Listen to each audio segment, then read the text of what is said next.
Excited. মাঝ রাস্তায় আমরা ব্রেকফাস্ট করে নিয়েছিলাম, বাচ্চাগুলোকেও সবাইকে খাইয়ে দিয়েছিলাম। তারপরে বাসে ওঠার পর ভীষণ বোর লাগছিল, ভাবলাম যে এবার নাচ গান করা যেতে পারে, কারণ অনেকটা রাস্তা বেশ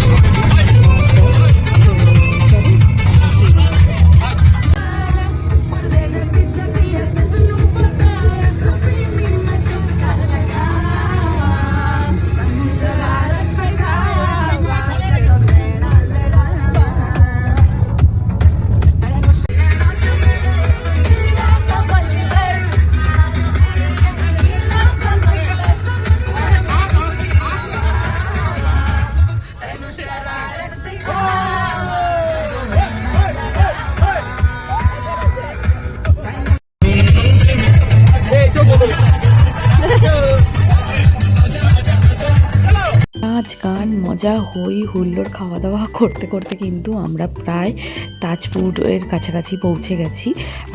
আর কিছুক্ষণের মধ্যেই আমরা কিন্তু পৌঁছে যাব আমাদের ডেস্টিনেশন ব্লুবেরি রিসর্ট।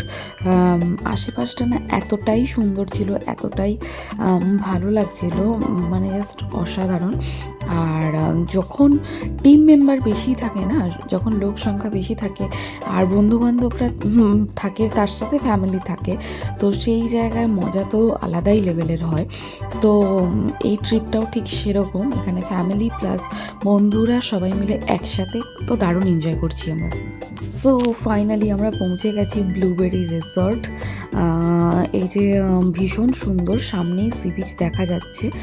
আর এখন সবাই যে যার রুমগুলো চুজ করছে, কে কোনটা রুম নেবে না নেবে। আর এই যে সুমি মাসি, ইভান তো এসেই সাইড একটা দোলনা দেখতে পেয়েছে, ওখানে যাবে।